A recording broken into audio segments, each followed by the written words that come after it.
Good afternoon. This is lab number 5. This is going to be the cow eyeball. So first and foremost, I'm going to show that there is nothing on my desk to help me. And then here's the eyeball itself. So we're going to be starting out with the exterior of the eyeball at first. Okay. And then we're going to go ahead and look at the eyeball.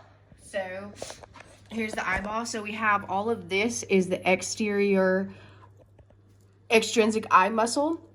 We have the cornea right here. The white part is the sclera. And then we have the cranial 2 nerve in the back, the optic nerve.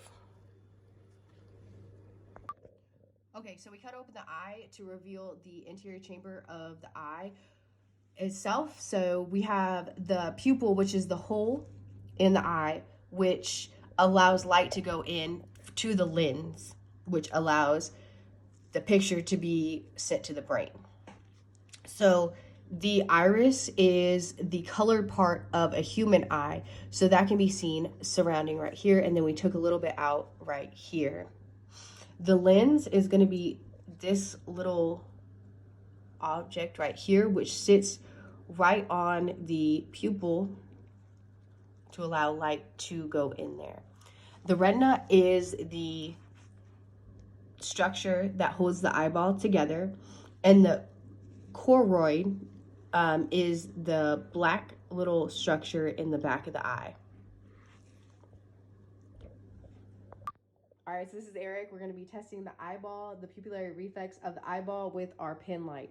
So to begin with, we're going to go ahead and look at the diameter of both of the eyeballs. So we see that they're pretty big because it's dark in the room, so it's allowing more light to get in the eyeball. But when we shine the light in, so we're going to go ahead and shine it in the left eye first. So we're going to go ahead and shine in the left eye.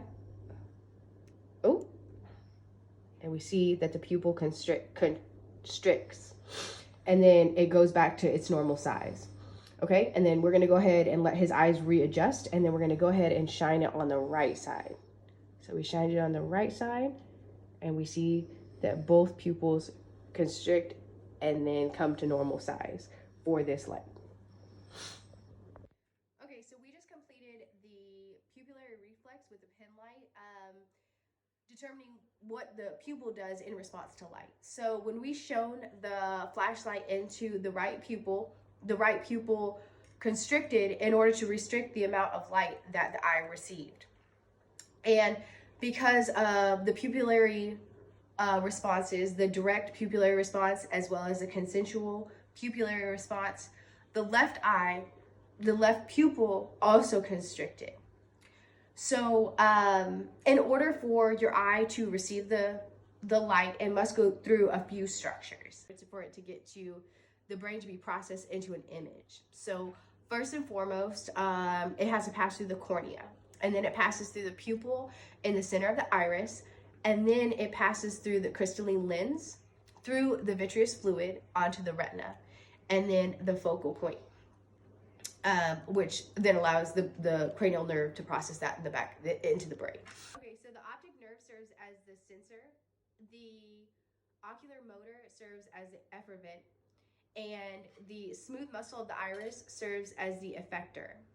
And the cranial nerves that are required for the pupillary light reflex are going to be the cranial nerve 2 and cranial nerve 3, which is the optic nerve and the oculomotor.